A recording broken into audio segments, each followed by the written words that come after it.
Assalamu алейкум, урматтуу мусулман бир туугандарым, урматтуу кыргыз элим. Барыңыздарга бүгүн кечки салам, ийик Рамазан 22 кайрадан көрсөтүүсү сиздер менен мен Турганбай Памири. Бүгүн бизде конокто көптөгөн жылдар бою Орусия дин чөйрөсүндө кызмат кылып келген Абдиев Ильяс устазыбыз болмокчу.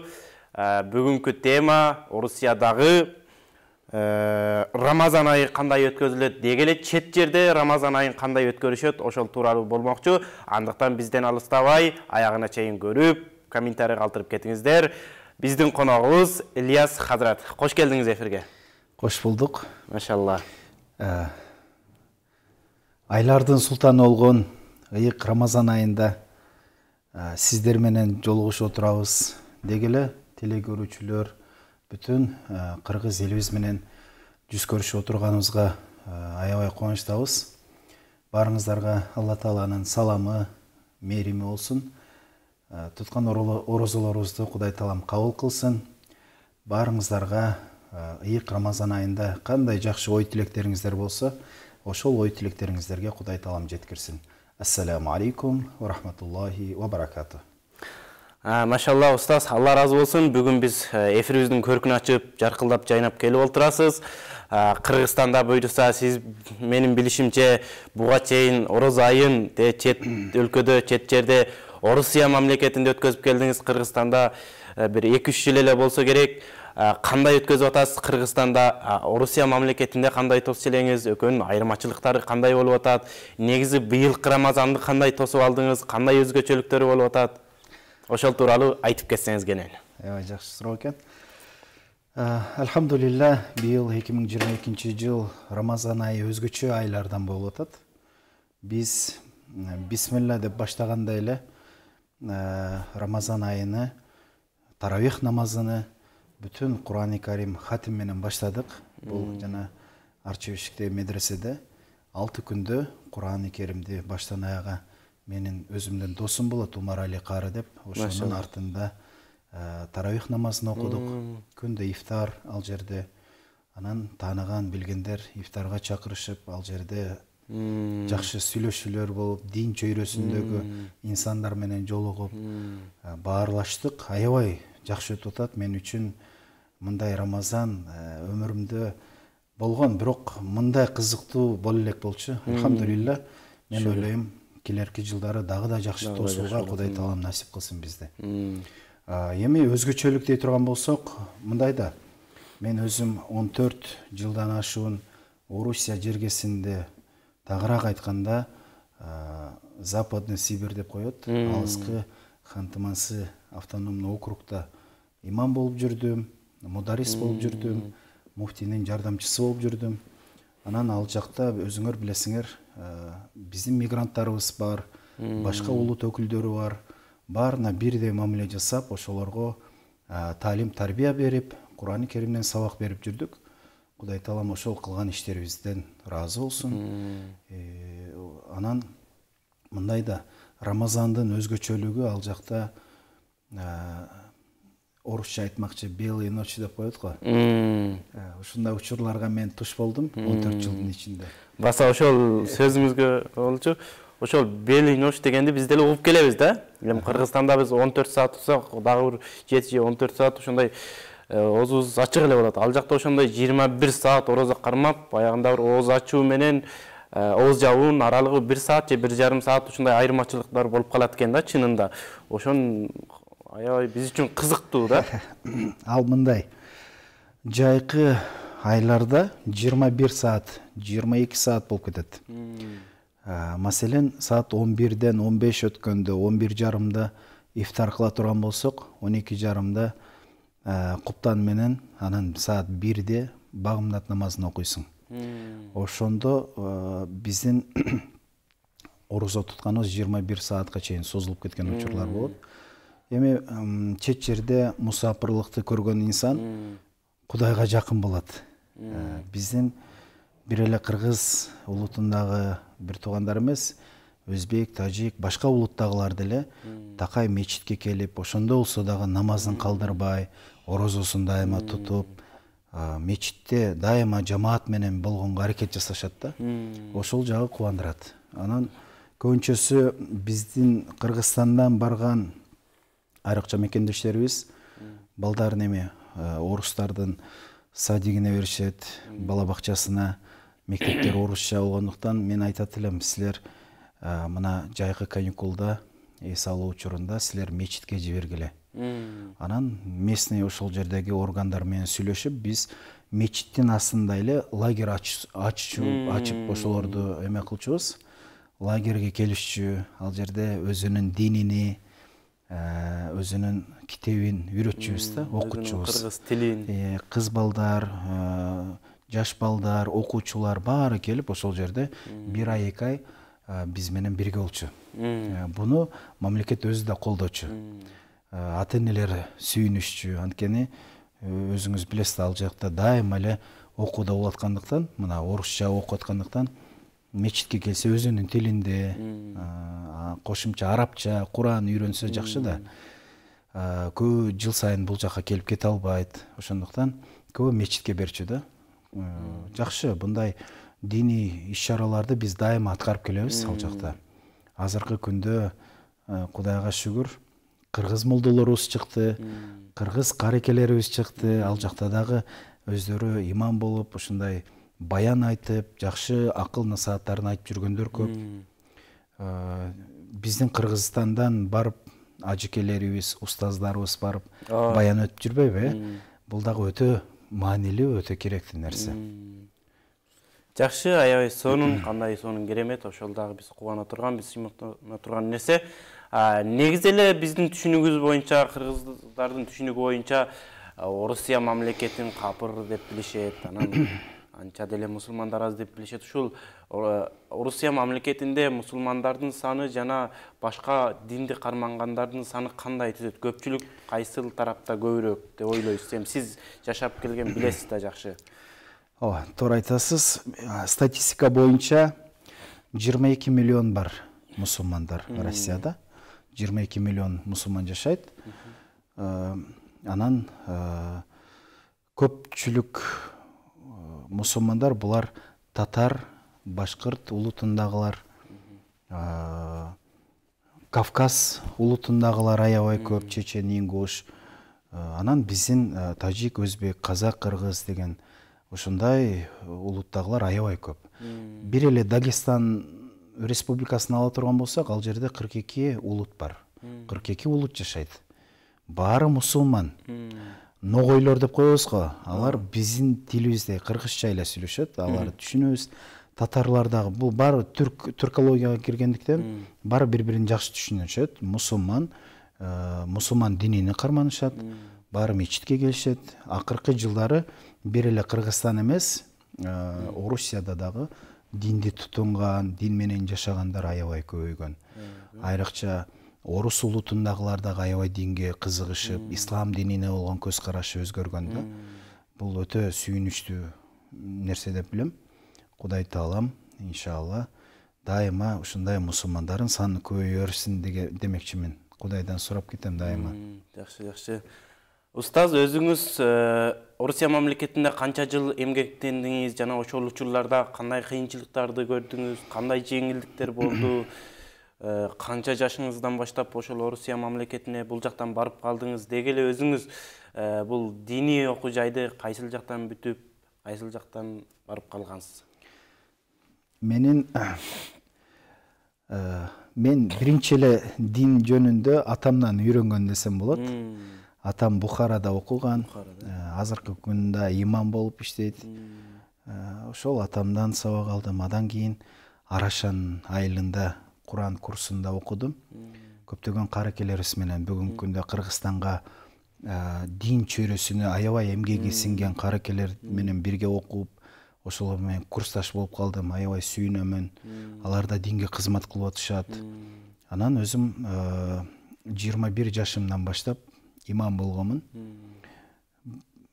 Ошол Орусияда жүргөн кезде кыйынчылык кандай десем, башка жердесиң, бөтөн жерде, бөтөн элде. Анан өзүңүз ойлосоңуз, Кыргызстанга бир татар же болбосо башка бир улуттагы имам келип бир мечитте иштеп калса, бул эми азыр мындай жакшы, мурда кыйыныраак болчу. Ошондой эле Орусияга барган кезде жалгыз мен кыргызмын. Жалгыз, э? Анан башка улуттар аябай көп. Анын үстүнө биздин кыргыз улутундагылар мечитке аябай аз келчү да. Ал кезде Аябай аз келчү. Анан мен дайыма суранат элем Кудайданчы, Аллахым ушул биздин кыргыз элибизге, кыргыз жерибизге иман, инсап, тауфик берген. Ушулар мечитке келишсин деп аябай Кудайдан сурачу элем. Кудайга шүгүр, азыр аябай көп кыргыздар. Ал кыйынчылыктар өтүп кетти. Мындайда жашсың, анан элдин астына чыгып сүйлөшүң керек. Шарият боюнча, дин боюнча өзүңдүн эмеңди айтып беришиң керек, билгениңди. Анан ар кандай суроолор менен кайрылышат. Ошо өзүнө жараша жооп беришиң керек. Көп улуттуу болгондуктан жалпы биз орус тилинде сүйлөчүбүз. Баяндар орус тилинде болот.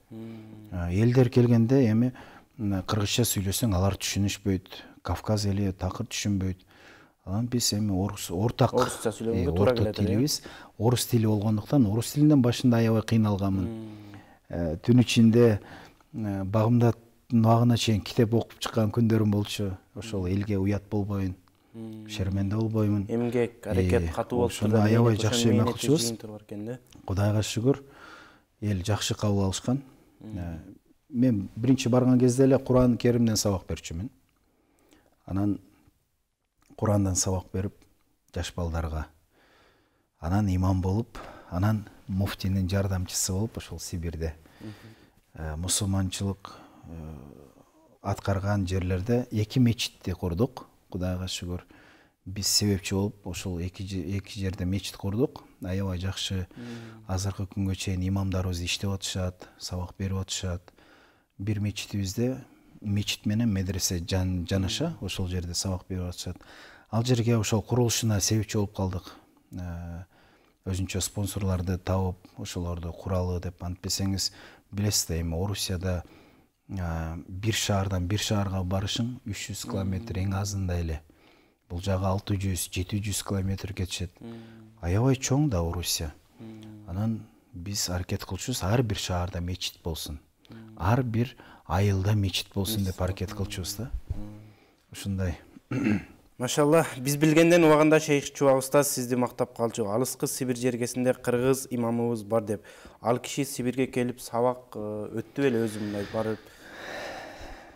Негизи бул соц тармактан сүрөттөрүңүздү көрүп калам. Ошол Шейх Чубак устаз менен дагы мындай бирге жүргөн күндөрүңүз көп болгон окшойт менимче.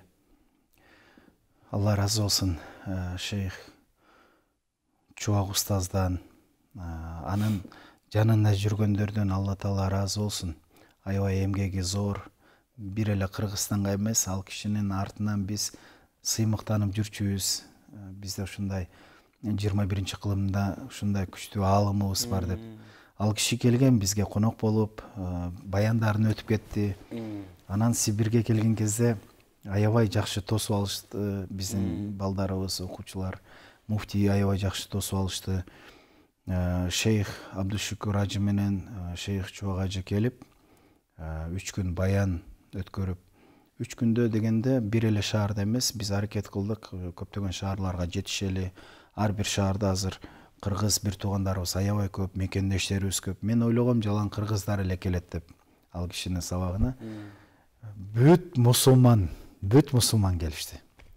Өзбек, тажик, Кавказ эли, татар, башкырт баары кыргызча баян жасайт, баары угуп отурушат да. Ушунчалык жүзүн көрүш үчүн келип, аябай өзү кубанды. Ал жерде биз тааныштырдык устаздарды. Мына ушундай жигиттерибиз бар, патриот жигиттерибиз бар, мына муфтият менен бирге иштешет депчи. Кедей кембагалдарга аябай жардам берген биздин ишкерлерибиз бар. Мечитке кызмат кылган ишкер жигиттерибиз бар. Ошолор дагы Чубак устаздар келгенде аябай кызмат кылышты. Баары ушунчалык кызматын аяган жок. Алла разы болсун. Чубак устаз ошондо разы болуп кеткен. Ай, Ильяс карым, сен айт, бул жакка кыргыздар көбүрөөк келсин. Аябай жери кенен экен бул жакта. Келсин, бул жакта көп болсун, кыргыздар көп болсун деп ошол кишинин акыркы ошондой айткан сөздөрү эсимде турат. Ойлогонго ал кишичи мен азыр өзүмчө баам жасап атамын да. Бизде мечиттер көп, Кудайга шүгүр. Медреселерибиз бар. Жыл сайын окуучулар бүтүп атышат медресени. Аларга иш менен камсыз кылыш керек да. Ал киши мен ойлойм, ошону ойлогон кыргыз бир туугандарыбыз медресени бүткөн кезде даяр мударрис болуп, мугалим болуп, же болбосо устаз болуп, имам болуп, ошол жакта дагы динди жеткирсин деген ой болгон окшойт да. Жакшы, Алла разы болсун. Орусияда ислам динине болгон көз караш кандай? Кызыккандар көппү? Орус улутундагылар дагы барбы же башка улутундагылар көбүнчө жашайбы мусулмандар? Орусия өлкөсүндө мындай да динди булар мындай дешет. Традиционный ислам, негизги улуттук дин деп айтышат дагы. Православ дини менен ислам динин аябай сыйлашат булар. Байыртадан татар, башкырт улутундагылар динди кармап келишкен. Алардан аябай илимдүүлөр чыгышкан убагында, Бухарада окуп келгендер болгон. Ошолор динди сактап калган деп билем да. Анан орус улутундагылар исламга болгон көз карашы негизи жакшы. Мамлекет тарабынан колдоо бар. Бул бардык эле жерде бирдей эле политика, бирок ошол чектен чыкпаш керек. Негизги салттуу динди карманып, ошо менен жашай турган болсоң, сага эч ким каршы эмес. Каалаганча мечитке баргын, каалаганча эркин жүрө аласың, сага эч ким бир жамандык кылбайт. Бирок Кыргызстанга караганда мечит, Орусияда мечитте намаз окугандар көбүрөөк. Анткени үйүндө балким мындай ыңгайсыздыр, же болбосо мындай намаздын убагы аябай бат кирет да ал жактачы. Асыр намазы, шам намазынын ортосу аябай аз. Бейшин намазы менен асыр намазынын ортосу аябай аз болгондуктан көп учурда мечитте намаз окушат да, жамаат менен. Ошонусу аябай маанилүү деп билем. Анан Рамазан айында булар эмне кылышат? Булар шам намазыны мечитте окушат, ошо боюнча анан баамдат окуп кетишет да.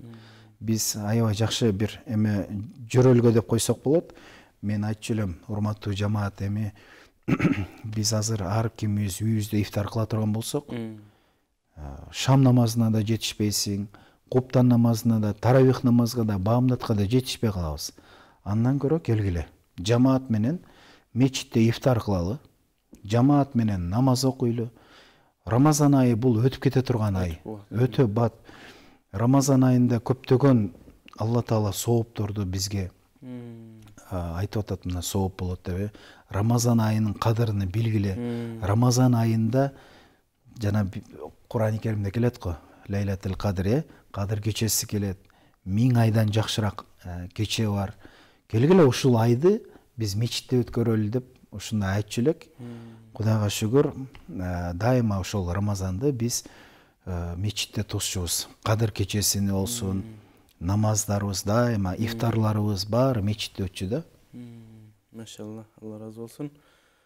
Негизи Кыргызстан менен Россияны салыштырганда Кыргызстаныбыз дем Кудайга шүгүр. Мындай каркелер, бүтүп аткан жаштар жана айтып аткандай да бизден бүтүрүүчүлөр көп да. Буга чейин деле Өзбекстанга барып Рамазан айында катым кылып келишет. Ошо кандай Кыргызстанда кандай ушул жагынан жетишкен деп ойлойсузбу? Альхамдулилля, Кудайга чексиз мактоолор болсун. Кыргызстанда аалымдарыбыз көп. Медреселерибиз ачык. Буга мамлекетибиз да каршы эмес. Илим алган талабалар, окуучулар аябай көп. Илимдүү устаздарыбыз андан да көп. Бүгүнкү күндө биз сыймыктансак болот. Бир эле Орусияда эмес, бүт Орто Азияда, Борбордук Азияда кыргыздар бир топ астына кеткен. Дин жагынан, дин түшүнүгү боюнча. Мен аябай сыймыктанам. Орусияда жүргөн кезде, биздин устаздарыбыз келген кезде, биздин баяндарга башка улуттук элдер келип угуп кеткенде, аларда жок андай нерсе. Алар билесиң да, эми Тажикстанда аябай акыбал, аябай оор. Ал жакта мечитке окуучуларды да мындай 11 класска чейин киргизишпейт, өзүнчө бир чектөөлөр бар да. А бизде Кыргызстаныбызда каалаганча мечитке бар. Каалаганча намазыңды мечитте окугун, эч ким сага тыюу салбайт. Медресеге бар, окугун. Бул жагдан биз бир топ астында деп билем да. Негизи ошол карылыкты бүткөн диний окуу жайды эгер чоңураак дагы да башка чет жакка окуп бүтсө, албетте алым болуп же чоңураак жумушка кириши мүмкүн. Азыркы учурда медресени бүткөн балдар мындай эми заманыбызда ар бир иштеш керек, багыш керек үй бүлөсүнө. Ошол иш маселесинде кандай болуп калат? Мисалы, муну бүткөндө мамлекетке ишке алышпайт. Ушул маселеси кандай каралган? Же ал жан дүйнөсүн байытып, бул жашоодо бир нерсе кылып өтүш керекпи? Менин жекече оюм мындай. Менин атам, айтпадымбы, имам. Өмүр бою имам болуп келген киши. Апам кече жакында көз аркы дүйнөгө кетти, Алла рахмат эткен болсун.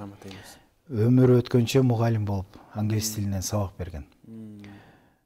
Менин жекече оюм, медресени эле бүтүп калбастан, медресени бүткөндөн кийин бир окуу жайды, жогорку окуу жайды милдеттүү түрдө окуш керек. Замандын талабы. Биз ар тараптуу илим алышыбыз керек. Биз ар тараптуу билимге ээ болушубуз керек. Бир эле медресе менен чектелип калбашыбыз керек да. Ошон үчүн мен айтып атам, медресени бүткөндөн кийин эгерде мүмкүнчүлүк албетте болсо, университетте окуганы абзел, аябай жакшы, аны колдойбуз, аны окуш керек.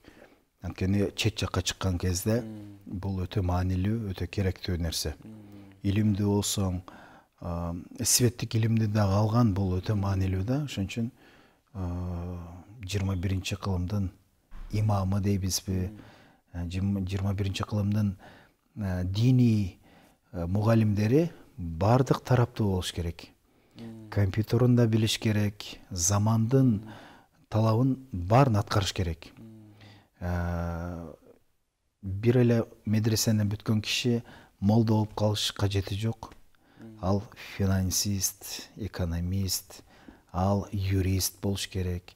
Ал бүгүнкү күндө Кыргызстанга кандай кадрлар керек болсо, ошол ар бир тармакта иштеш керек деген ойдомун да. Мына Турцияны ала турган болсок, Турция мамлекети өнүккөн мамлекет. Бизге жакыныраак эме, түрк тилдүү. Мугалими дагы, юрист дагы, депутаты дагы баары намазды окушат. Анан намаз окуп эле үйдө жатып калбастан, алар иштешет, эмгектенишет, кызмат кылышат. Бул жакшы нерсе да. Биздин ислам динибиз буну колдойт. Биз ислам дини менен, ислам динини туура түшүнгөнгө аракет жасашыбыз керек. Биздин бүгүнкү күндө кээ бир адамдарыбыз мындай болуп калганда, ислам дини дегенде сакал койгон, чапан кийген, калпак кийген молдо экенин ойлойт. Биринчи эле элестеткендечи. Андай эмес да. Ислам дини бул дүйнөнү тааныткан дин. Ислам дини өтө бай дин. Ислам динини Кудай Таалам өзү акыркы дин кылып койду бизге. Ушул закон менен жашагыла. Эгер ислам дини менен жашай турган болсок, биз мамлекеттин законун дагы бузбайбыз. Биз элге болгон мамиле бүтүн бардыгын биз эч качан мында бузуп эме кылып койбойбуз да. Ошол жагына келе турган болсок, албетте свет илимдерин алышыбыз керек, университетте окушубуз керек, англисче үйрөнсүн, кытайча үйрөнсүн. Азыр IT тармагында аябай окуулар кетип атат, аны үйрөнсүн. Бул өтө маанилүү деп билем да. Менин жекече оюм ушундай. Жакшы экен, албетте бул ар бир жаран буну туура түшүнүп неме кылыш керек. Себеп дегенде бизде Кыргызстанда светтик анан дини деп мындай бөлүп алдык да. Чын-чынына келгенде ислам дини бизде илимди бирдей караганда, жанагы куш бир канаты менен учпайт, эки канаты менен мындай учат деген, эки канаты болбосо ал уча албайт деген. Бир канаты бул иман, бир канаты бул илим, билим болуш керек деген жакшы сөз бар. Алла разы болсын. Рамазан айы негізі эле өзгөрүүнүн, өнүгүүнүн, кечиримдүүлүктүн, бир жагынан кечиримдүү болсо, бир жагынан өнүгүү болсо, айы болуп атат да. Бул айда эмнелерди кылып жетишип калсак болот? Деги эле эмне адаттарга көнүмүш кылып алсак болот? Рамазан айы бул рахмат айы. Алла Таала ушунчалык соопту чачкан ай. Бул Рамазан айында бир эле Кур'ан-ы Керим окуш эмес, намаз оку, нафил намаз оку, садакаңды бергин, өзүңдү оңдогон, нафсиңди тыйгын, бардык жагынан биз өзүбүздү оңдосок болот. Рамазан бул, мен ойлойм, бир шанс. Алла Тааланын бир жылдык бизге берген бир, мына астында бир жыл келатат. Ошого кандай даярданасың? Рамазан айыны кандай өткөрөсүң? Рамазан айында кандай жакшы? Эгерде Рамазан айыны жакшы өткөрбөгөн инсан, бул башка айларды да ошондой эле өткөрүп коет. Эгер биз Рамазан айыны жакшы өткөрсөк, мечитте, Кур'ан менен, дин менен, динибизди жакшырап үйрөнүп алсак, демек башка айларда оңой болот да. Буну жайылтышыбыз керек. Албетте мен бүгүн азыр жолдо келатып аябай сүйүндүм, анткени жолдо ифтар тараткандарды көрдүм. Хурма менен суу берип, жолдо тыгын болуп калган, тыгын болгон кезде жакшы. үйүнө жетишпегендер ошол ифтарды кылып, ошол жолдо ифтарын өзүнүн оозун ачсын. Соо алып калайын деген карасаңыз, аракеттерди кылып ушундай агаларыбыз бар. Анан дагы бир баамдаганым, Кыргызстанда ар бир мечитте күндө ооз ачуу дасторкону жайылган. Алла Тааланын берекеси жайылган. Буну мечит, ар бир мечит кыла албайт. Буну ошол мечитке келген биздин бир туугандарыбыз жасап атышат. Ошолор аткарып атышат, ошолор жардам кылып атышат. Булар демек динди түшүнгөн инсандар, Аллах Тааладан бир сооп үмүт кылган инсандар. Караңыз, мына баамдап көрсөңүз, ар бир мечитте күндө ифтар. Береке ай. Алхамдулилля, мындай болуш керек. Буну имамдарыбыз да көп айтыш керек. Мен ойлойм, жылдан жылга Кыргызстаныбыз өнүп, өсүп, иншалла бара берет. Динибизди бир топ үйрөнүп калды. Мен билем, жаңы медресени бүткөн кезде бизди бул медреседе окуган деп мындай колу менен көрсөткөн учурлар болгон. Азыр эми мечиттерибиз жамаат батпайт, эл батпайт. Имамдарыбыз көп, илимдүүлөр көп, намаз окугандар көп. Азыр эми билинип атат да. Мурда аз болчу да. Мен ойлойм, жылдан жылга бул өнүгөт иншалла, Кудайым буйрса. Сиз негизи медресени бүттүңүз буга чейин. Анан ошо медреседе негизи мен билишимче мындай жанагы биз айткандай светтик илимдер дагы сабак берилет. Ошол медресеге катуу бир күчүн киргизип, катуу сабак берилсе болобу? Бирдей же медреседе Кур'ан, илим бул жагына катуураак басым жасаш керекпи? Андай медреселерибиз бар да азыр. Андай медреселерибиз бир эле Кур'ан, диний сабактан эмес, бул дүйнөлүк илимдерди да берип атпайбы? Андай бул законда да ушундай. Анан медресени бүткөндөн кийин, мен өзүм медресени бүткөндөн кийин КГУстаны бүтүрдүм. Эконом факты бүтүргөнмүн. 3 жыл очный окуп, анан 2 жыл заочный которулгам. Буну ар бир инсан окуш керек. Ошол медреседе эми өзүнүн предметтери бар, өзүнүн сабактары бар, бериле турган турабы? Аны бүткөндөн кийин эми ар ким өзү бир кесипти тандап алса жакшы болот. Молдо бул кесип эмес. Муфти бул кесип эмес деп билем мен. Казы бул кесип эмес. Бул биздин жол башчылар, динди көрсөтүп турган, шариятты айтып турган. Анан медресени бүткөн баары эле молдо болуш шарт эмес. Менин жекече көз карашым ушундай деп билем, Турганбай. Аллах разы болсун, устаз. Аябай сонун бир кеңештерди, сонун сөздөрдү сүйлөдүңүз. Ошентип биздин убактыбыз дагы чектелип баратыптыр. Андыктан шу акыркы кеңешиңизди, акыркы сөзүңүздү экранга карап, бир жакшы, жылуу, жылмайып, жакшы сөзүңүз менен кыргыз элине сүйлөп анан коштошсок. Урматтуу кыргызстандык мусулмандар, бир туугандарым, Алла Таала бизге ушул ыйык айды белек кылып берди, Рамазан айыны. Рамазан айыңыздар берекелүү болсун. Рамазан айыңыздарды Кудай Таалам жакшы амалдарды жасаганга жардам берсин. Рамазан айында ар бир кылган амалдарыңарды Кудай Таалам кабыл кылып, туткан орозуларыңызды кабыл кылсын. Кудай Таалам өзү шерменде кылбасын. Кудайым туура жолунан адаштырбасын. Элибизге, жерибизге тынчтык, амандык берсин. Бүтүн Кыргызстан тынч болсун, аман болсун. Өзүңөр көрүп аткандай, бүгүн дүйнө тынч эмес. Көптөгөн фитна, көптөгөн жаман ызычуулар болуп атат. Биз ушуларга дуа кылалы. Аллахтан сурайлы, элибизге, жерибизге тынчтык, амандык берсин.